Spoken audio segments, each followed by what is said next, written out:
everyone, it's Dianne at Minerva. I hope you're all having a wonderful week, and today I'm going to share a make with you for a shirt dress. It's the Kalle Shirt dress by Closet Core, and we're going to be making the longer line version today. Now, should you wish to sew along with me, we're going to be using this beautiful cotton sateen. So it's a Minerva exclusive. This particular design is called Babylon Art, and I really love the colours in this one. The shades of blue with the red, it really stands out. Now, you do want to wash and prepare your fabric before we get started. And of course, when you've done that, take a tape measure, check your sizing on the back of the packet to be sure of the perfect fit. And when you've done that, we're going to go and cut our pattern pieces together. So let's go and do that together now. So here are our pattern pieces. So here we have the back for all views. You're going to cut one on the fabric on the fold, and the fold is here. Make a note of your markings, and also you can lengthen or shorten at this broken line here. Here we have the front for the full length placket version. So we're making the shirt dress with the buttons all the way down the front and the full collar. You're going to cut two pieces. This is a straight grain. Note the pocket placement, the fold line, and you can lengthen or shorten at this point. So here we have our yoke for all views. You're going to cut two on the fold of the fabric. The fold is here. Note your markings. The under collar, you're going to cut one on the fold here. Here are the bias strips. You're going to cut 4 of fabric. Here's the collar stand. You're going to cut 2 on the fold of the fabric and 1 of the fold of interfacing. And the top collar, you're going to cut 1 on the fold and 1 on the fold of interfacing. The back sleeve cuff, you're going to cut 2 in fabric, and the front sleeve cuff, 2 in fabric. The pocket, you're going to cut 1 in fabric. And here we have the standard button placket, you're going to cut 1 in fabric. Note your markings on all pieces. Now we're ready to begin making our shirt dress. So first of all, you want to wind half of your thread onto your machine spool and check your needle is sharp. So today I'm using a universal size 8 today. So when you've done that, we're going to apply our interfacing pieces to our dress pieces. Now you have a little guide in the front of your pattern here, and it shows you which pieces need interfacing and exactly where to put it. So let's do that first of all. Now you have your interface pieces in place, you're going to take your left front edge, fold it back along the notch, and then fold it back again and press.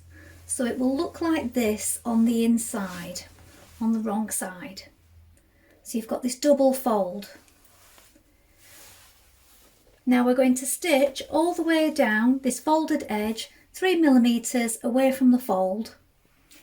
Now you can top stitch that if you prefer, or you can do it from the inside if you're more comfortable.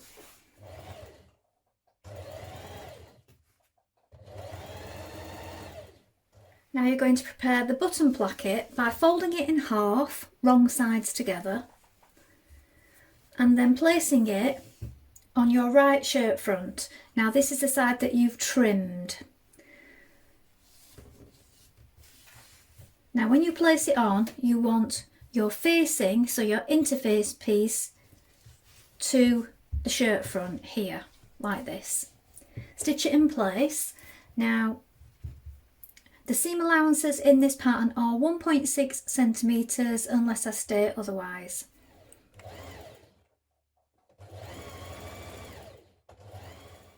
Now you're going to press down your placket like this, and on the inside you want to make sure that you turn it in so that it encloses this raw edge here like this. So we've pressed that towards the front so the seam's down flat. I've also trimmed mine a little, and then we've pressed this back. When we fold it back that way, it encloses that raw edge. Now from the right side, you're going to top stitch down either side of this button placket, so 3mm away from this folded seam here and 3mm away from the front edge.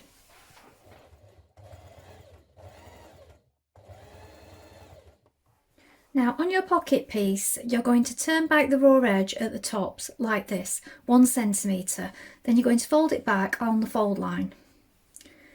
Now we're going to stitch this down so that from the outside we've got that V showing at the front. Sometimes I find it helps if you fold it in half and make sure that you know exactly where the centre point is, so that it doesn't look off centre when you're stitching it. So you know your point is exactly on that line. So stitch it down now from the front, from the right side of the fabric.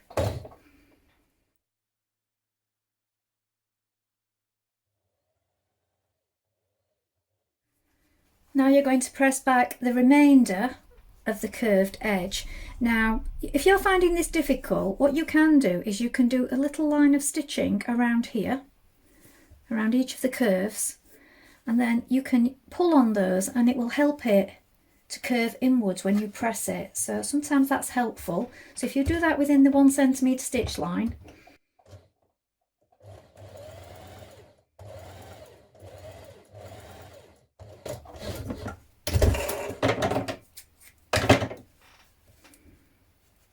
just pull on it a little like this.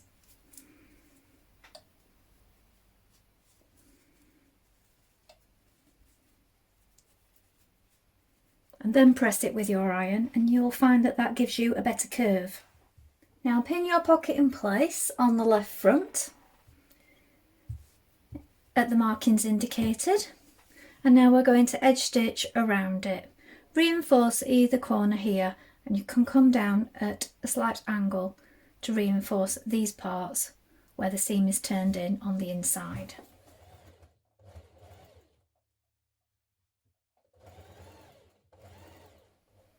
Now match your outer notches like this on your back lower piece to create this box pleat. So I find it's best if you bring these two together and put a couple of stitches and then press this outer part open so it looks like this, and then you can tack over the top.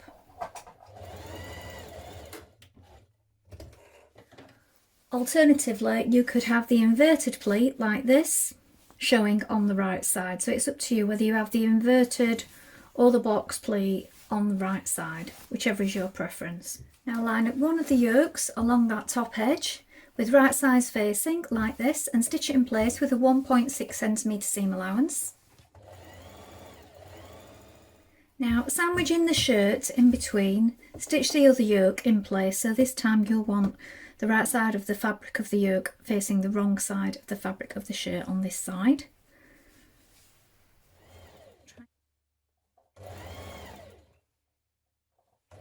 Now you're going to attach your front shirt pieces to your back shirt piece, and we're going to do this the burrito method. So what you need to do is lay it out like mine is.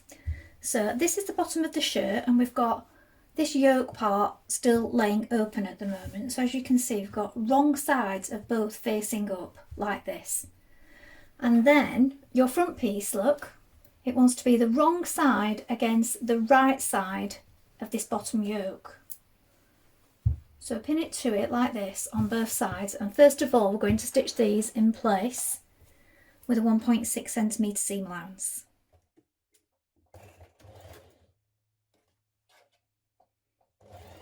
Now have your garment laying on the table with the front facing up like this. So the back is unfolded at this point, the front is facing upwards, it's flat. We're going to roll it towards this shoulder seam here so that it fits inside the yokes.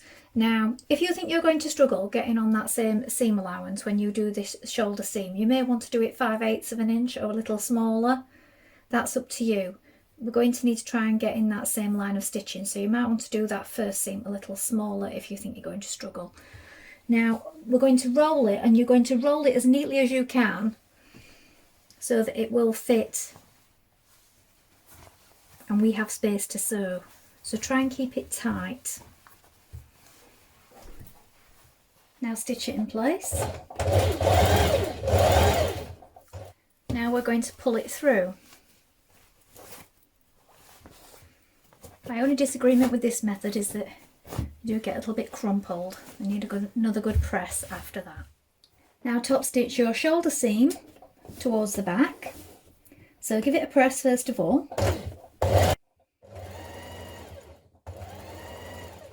Pin the front to the back at the side seams like this, matching your notches. And we're now going to sew this side seam in place.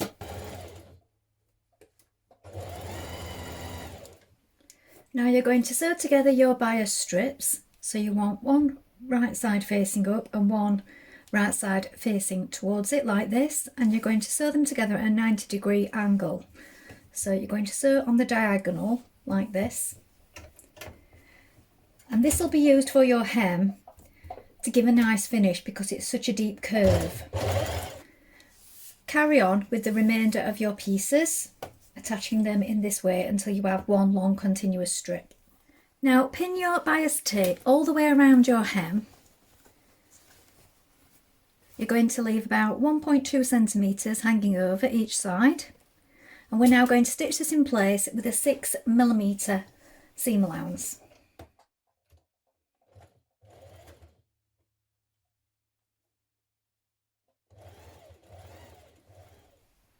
Now you're going to turn your bias tape to the inside, give it a good press, grade the seams if necessary, and you're going to stitch it down. So you want to fold in each edge which lies with your button band here.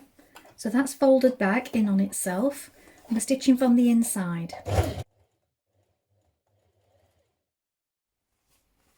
So adding the bias tape at the bottom gives a good curve, as you can see.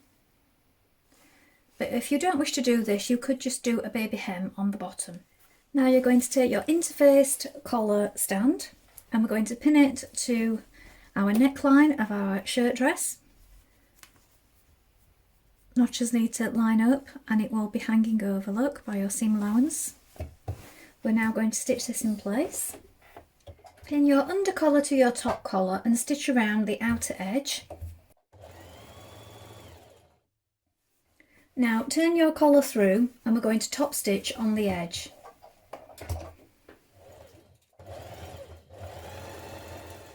Now you're going to place your collar between your collar stands like this. So place it on top of the one that you've just stitched down, then place the uninterfaced one on top of that with right side facing right side of the fabric. So this collar now, look, is in between these two pieces. You may want to turn up this inner edge 1 centimetre and press it first, or you can do that after, it's up to you. I've just pinned it up at this side to match where it's joined here. So as you can see, it overlaps. We're going to be stitching from here in line with the front, around this curve. Make your stitch smaller and it'll be easier to do this. All the way along and then down this side.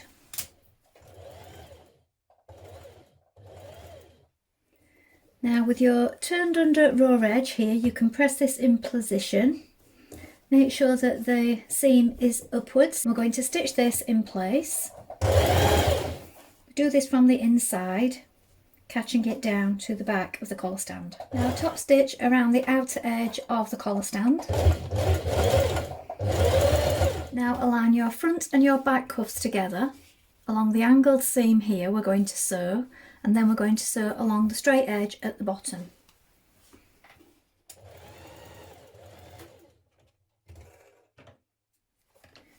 Now fold your band in half and give it a press. So right side's facing outwards. Slip it over your armhole and line up the notches on either side and the underneath seam here. We're now going to stitch this in place, and when we've done that we're going to press it flat and top stitch it from the outside.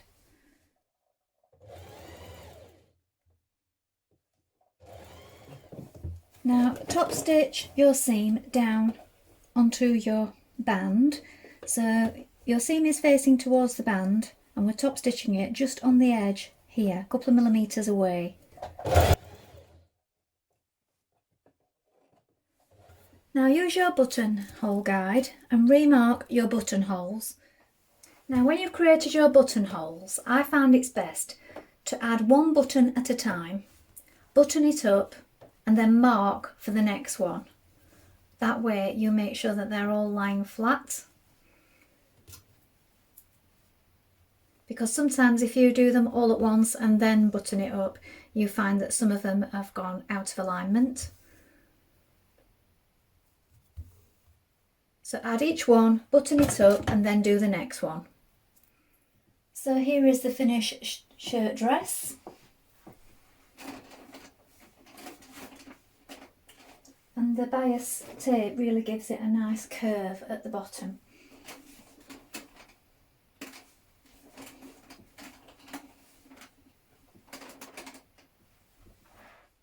Well, I hope you've enjoyed sewing along with me today.